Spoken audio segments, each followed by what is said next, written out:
तर सुरेश धस यांना परळीमध्ये धनंजय मुंडे यांच्या समर्थकांनी काळे झेंडे दाखवले। परळी आणि शिरसाळ्यामध्ये धसांना विरोध करत काळे झेंडे दाखवण्यात आले।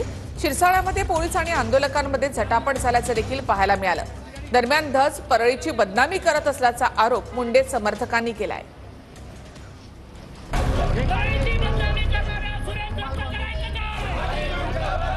सुरेश धस यांना धनंजय मुंडे समर्थकांनी काळे झेंडे दाखवले।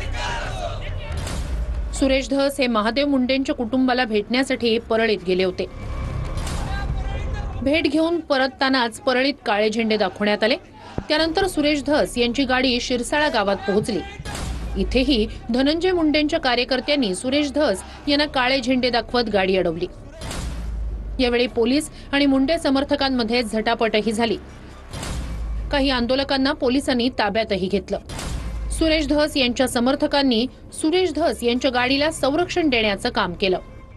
10-12 लोक झेंडे दाखवतात आणि 300 लोक जर इथं फक्त ज्येष्ठ नागरिक आणि ठेवीदार थांबत असतील तर 12 लोकांचा काय विचार करायचा। आणि जर त्यांनी आम्हाला झेंडे दाखवले असतील तर आता भविष्यामध्ये ज्यांच्या समर्थकांनी आम्हाला झेंडे दाखवले त्यांचे नेते आमच्या मतदारसंघात आले त्यांना बी तेच पाहायला मिळेल। त्यात काय विशेष आहे? हे गुंडगिरी या लोकांची न संपल्याचे लक्षण आहेत आणि डॉक्टर बाबासाहेब आंबेडकरांनी संविधान दिले। त्या संविधानामध्ये काळे झेंडे दाखवणे, तुम्हाला दाखवायचे झेंडे दाखवा ना, तुम्ही साईडला उभे राहून झेंडे दाखवा। परळी पोलीसवाल्यांनी त्यांना तिथं पाबंद केलेलं आहे। आता बघतो मी कोणाला पाबंद करतायत। मग 10-12 होते, त्यातले 2 सापडली।